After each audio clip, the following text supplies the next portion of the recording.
এগুলো নিয়ে আমার সাথে কোনো আলোচনা হয়নি।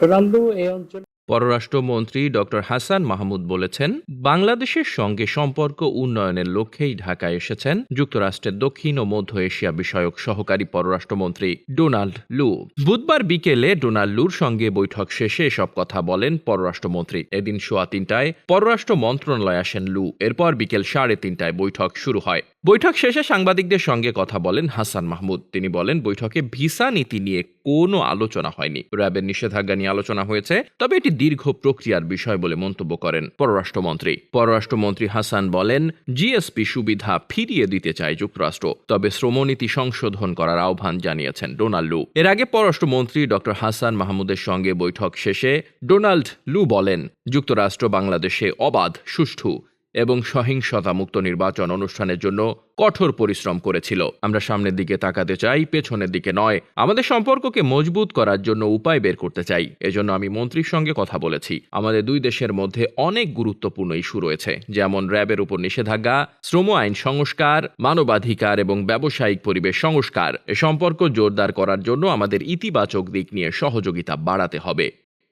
Desk report, বার্তাবাজার।